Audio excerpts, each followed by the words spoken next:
Welcome everybody. Today we're making some homemade jam. In this case we're making some raspberry. First, you will need a saucepan, raspberries of course, frozen preferably, lemon juice, and sugar. You may also need a potato or fruit masher, a thermometer, although it's not required but it helps a lot, and of course a spatula or mixing utensil. Now the first ingredient is frozen raspberries. To soften these up, you could microwave them a little bit to kind of get a little bit more of a accurate measurement on them and get some good raspberry flavor up in there. Second off, we've got some sweet sugar, 3.5 cups worth, and this is going to be just regular granulated sugar. Third, we got some good old lemon juice. This will give a little bit of tang to the flavor and also help expand the shelf life. For the lemon juice, we use 2 tablespoons and that's it. You could also use apple cider vinegar.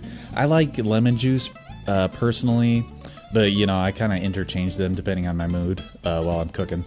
So to start off with, you start your raspberries in the saucepan. I typically start off on low and kind of increase the heat as time goes on. You know, you want to stir those in there real good. Keep stirring because you don't want them to stick to the bottom of the pan. Then you get to this nice saucy stage on the jam there. So then you want to add your 3.5 cups of sugar. That is a lot of sugar, but it's going to be delicious. You want to get that nice and mixed in there with the sugar and the raspberries with the spatula.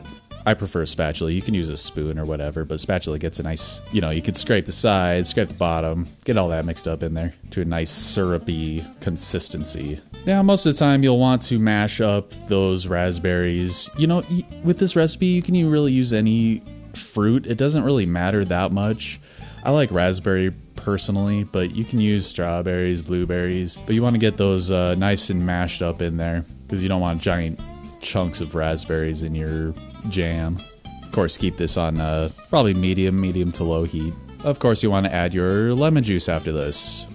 2 tablespoons. Now, of course, you want to keep heating up this jam using a thermometer. You'll want a thermometer. It makes it a lot easier, but you don't have to use the thermometer.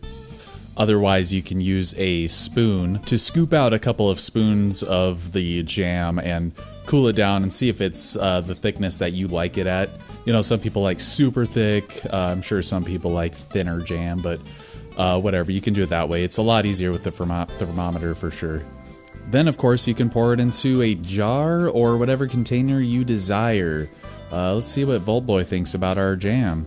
The consistency seems pretty nice. It's still hot, so it seems it's going to be a lot thinner, but it'll thicken up as it cools. Look at that deliciousness. Look how happy he is. He loves raspberry jam. And that's it. Isn't that easy? Thanks for watching and have a good one.